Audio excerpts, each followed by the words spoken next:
YCP దొంగల ముఠా మొత్తం నన్ను కక్షగట్టారు నా మీద. కిరణ్ రాయల్ అనే వ్యక్తిని ఏదో విధంగా చేయాలని ప్రయత్నంలో భాగంగా రకరకాలు చేస్తున్నారు. దానికి భయపడే ప్రసక్తి లేదని చెప్పి మరొకసారి తెలియజేయడానికి ప్రెస్ మీట్.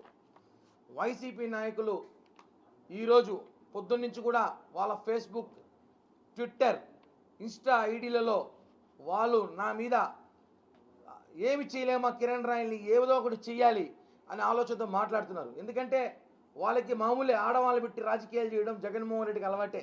విజయమ్మను వాడుకున్నాడు, శర్మిలను వాడుకున్నాడు, ఇంకా అమ్మను వాడుకున్నాడు, ఎలక్షన్ అయిపోయినాక పక్కా పెట్టాడు. ఈరోజు అదే మరి ఇక్కడ ఒక ఉన్నాడు రెడ్డి, వైరస్ రెడ్డి, అభినయ్ రెడ్డి ఆయన పేరు. ఆయన కూడా పేరు పెట్టాల్సిన అవసరం ఉంది. ఆయన తిరుపతిలో ఆయన ఎవరెవరు వాడుకున్నాడు, ఏమేం చేసినాడో ఇంక అన్నీ స్టార్ట్ చేస్తాం మేము, అవసరం ఉంది కాబట్టి. ముందు ఎవరికో నేను 1,20,00,000 డబ్బులు తీసుకున్నానంట.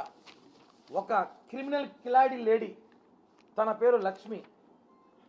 తను ఈరోజు వీడియో ఇచ్చింది, వీడియో చూపిస్తాను. తను పెట్టిన వాయిస్ అదే పెట్టు.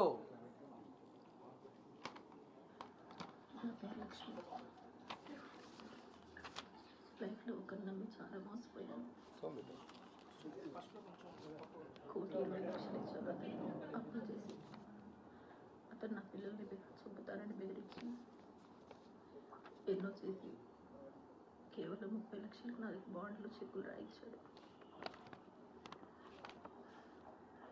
నా దగ్గర వీడియో రికార్డ్ తీసుకున్నాడు. ఇలా బెదిరించి అన్ని ప్రూఫ్స్ ఉన్నాయి నా దగ్గర. ఇంకా నేను బతికలేను. అప్పులు ఎక్కువైపోయాయి. పిల్లలకి సమాధానం చెప్పలేకపోతున్నారు. అతను ఎవరు? కిరణ్ రాయ్, తిరుపతి జనసేన ఇన్ఛార్జ్. ఆయన చనిపోయాకైనా ఆ డబ్బులు నా పిల్లలకి చెందుతాయని ఆశిస్తున్నాను. కేవలం కిరణ్ పట్టణ ఈరోజు చనిపోతున్నారు. ఈ ప్లే బాగుంది చూసారా, ఆర్టిస్ట్ ప్లే. నిన్న ఇచ్చిన 1,20,00,000 ఇండోలు ఎక్కడుంది? ఇండోలు ఎక్కడుంది? 1,20,00,000 నిన్న ఇచ్చిందా, మొన్న ఇచ్చిందా, ఇప్పుడు ఇచ్చింది? 1,20,00,000 అబద్ధం. ఏమైనా ఎవిడెన్స్లో ఉన్నాయి మీ దగ్గర? 1,20,00,000 నాకు ఇచ్చినట్టు ఏమైనా ఆధారాలు లేవు. మా ఇంటి పక్కన ఉన్నింది.